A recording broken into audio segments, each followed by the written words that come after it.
Ça me plaît beaucoup d'être un petit maillon dans ce grand ensemble et de participer à ces impacts extraordinaires de notre université sur le territoire. Bonjour, je suis Charlotte et je vous souhaite la bienvenue dans le podcast des agents d'Aix-Marseille Université. Et oui, il n'y a pas que des élèves et des profs ici. Il y a aussi 3658 personnes qui représentent plus de 260 emplois. J'ai rencontré plusieurs de ces agents qui m'ont tout dit de leur parcours, de leur métier et de la manière dont ils et elles l'exercent. Vous êtes prêts ? C'est parti ! Souvent, quand on dit qu'on travaille à l'université, on me demande si je suis prof. Et je dis non, je suis pas prof, moi. Ah non, mais je suis pas prof, moi. Je ne suis pas prof, moi. Non, moi je suis pas prof.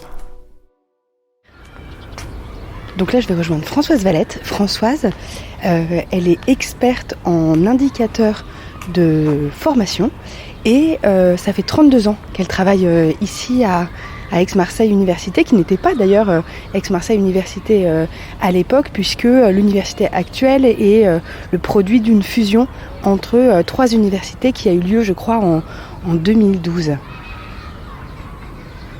On s'est donné rendez-vous dans les jardins du Pharo, où il fait un temps sublime. Ah, je crois que je l'ai, qu'elle arrive. Elle a dû me reconnaître. Voilà, avec mon micro. Bonjour Françoise. Tu vas bien ? Ça va, toi ? Ouais, super.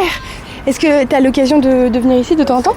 Tout à fait, oui. Je suis venue souvent parce que ça fait près de 30 ans que je travaille à l'université. Donc, j'ai travaillé à Aix-Marseille 2 avant que ce soit AMU ici. Et donc, j'ai eu l'occasion de venir souvent. J'aime bien cet endroit. Il y a une vue magnifique sur la rade.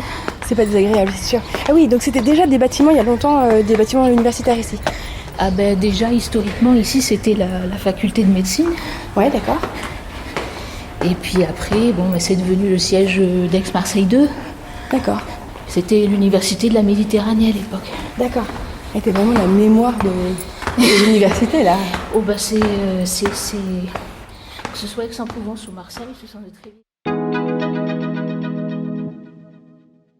Bonjour, je suis Françoise Valette.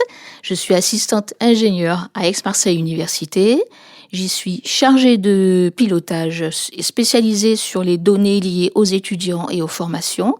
Et je suis également chargée d'administrer les données de référence du système d'information pédagogique d'Aix-Marseille Université. Est-ce que tu peux me donner des idées un peu concrètes du type de données sur lesquelles tu travailles ? Toutes les données entrées dans le système d'information liées aux étudiants, des données personnelles dont l'accès est réglementé, et des données liées aux formations, quel diplôme, et la partie pédagogique, c'est-à-dire les enseignements eux-mêmes, puisque nous avons une définition très fine des formations et des enseignements. À quoi ça sert de collecter et d'analyser ces données ? Tout d'abord, les données liées aux étudiants, c'est mieux connaître les caractéristiques de nos populations étudiantes, pour mieux voir comment aider à la réussite, par exemple. Et les données liées aux formations, c'est mesurer l'efficacité, la performance des formations. Alors, revenons un peu sur ton parcours au sein d'Aix-Marseille Université. Pourquoi tu as décidé de travailler pour le service public ? Et puis, comment se sont passés ces 30 ans en termes de carrière et d'évolution ? Alors, en 1992, je cherchais du travail et j'ai eu quelques petites expériences dans le privé. Et cette opportunité de débuter en tant que contractuel à l'IUT d'Aix-Marseille. À l'époque, donc, c'était Aix-Marseille 2. Et ce qui m'a plu d'emblée, c'était l'ambiance dans l'équipe de scolarité. Et toi, quand tu es arrivé avec quel bagage académique ? Alors, lorsque j'ai débuté en tant que contractuel, j'avais mon baccalauréat en poche. Et ensuite, dans les années qui ont suivi, j'ai pu bénéficier du service de formation continue de la faculté d'économie et de gestion. Ça m'a permis d'obtenir un premier, puis un deuxième diplôme. Et ces diplômes m'ont permis également de réussir des concours, de me titulariser et d'évoluer. Voilà. Comment ça se passe quand on passe des concours en parallèle de son travail ? Moi, j'ai jamais rencontré de problème particulier. Alors, si, le problème, c'est de trouver le temps, parce que quand on a beaucoup de travail, c'est pas évident de dégager du temps pour se préparer. Mais c'est admis, c'est même organisé au sein de l'université, puisque on a un service de ressources humaines qui prévoit des formations. Donc on est formé, on est préparé. Moi, j'ai des collègues, que ce soit administratifs ou enseignants, qui m'ont aidé à me préparer mon rapport, à me préparer à l'oral. Beaucoup d'aides reçues afin de réussir ces concours. Aujourd'hui, ton métier, tu l'exerces avec quels enjeux derrière pour l'université ? Suite aux réformes liées au financement de l'université, un des enjeux derrière mes missions, c'est de permettre le financement de l'université, puisque beaucoup de formations sont financées, on reçoit des financements liés aux inscriptions administratives, mais également liés à la réussite des étudiants. Et on a beaucoup de projets qui sont financés également, donc ces projets, il faut les évaluer.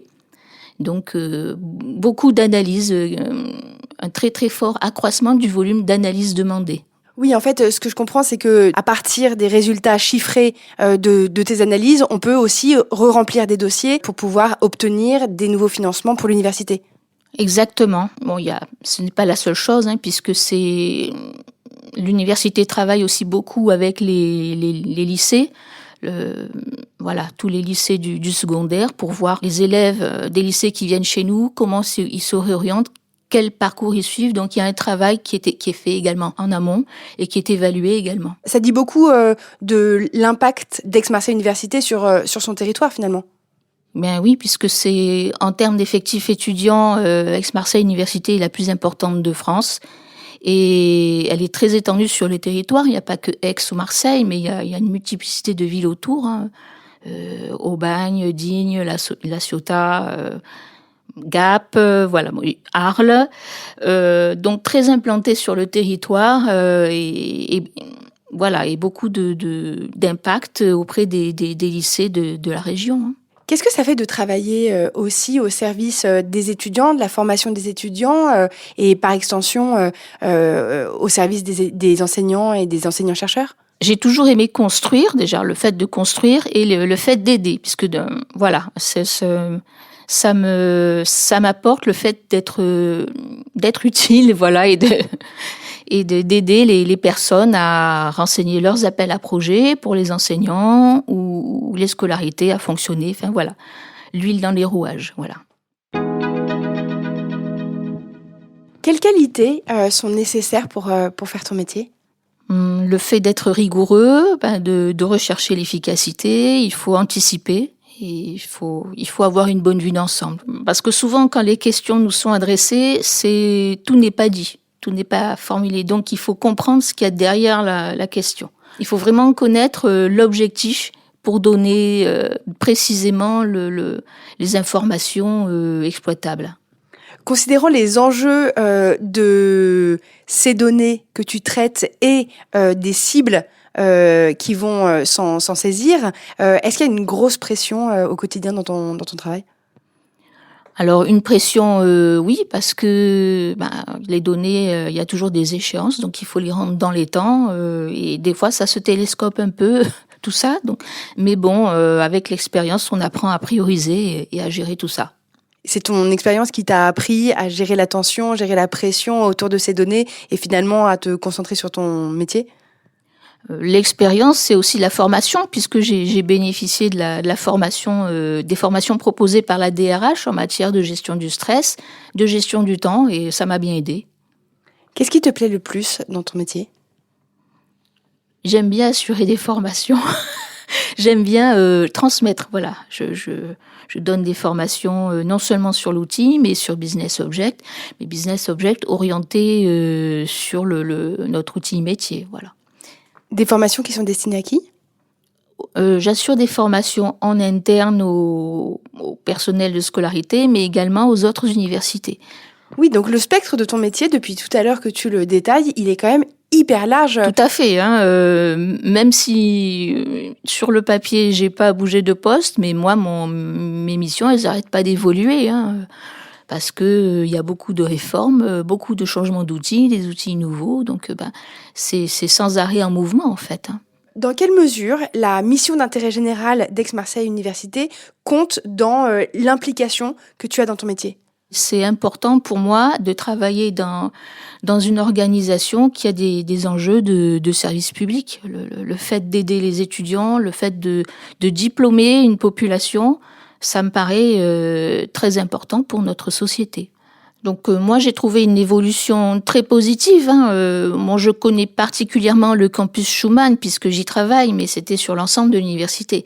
Donc par exemple en 2003, quand je suis arrivée en arts, lettres, langues et sciences humaines, LSH pour les intimes, le campus était très dégradé. Et ensuite il y a eu le plan campus.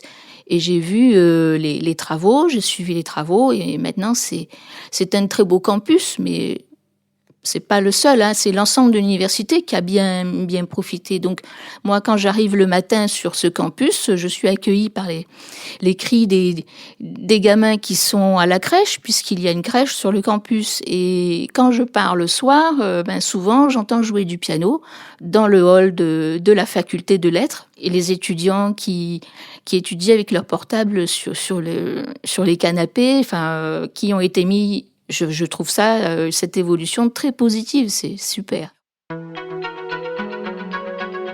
Aujourd'hui, dans ton équipe, si vous deviez recruter des personnes, ce seraient des personnes avec quel profil ?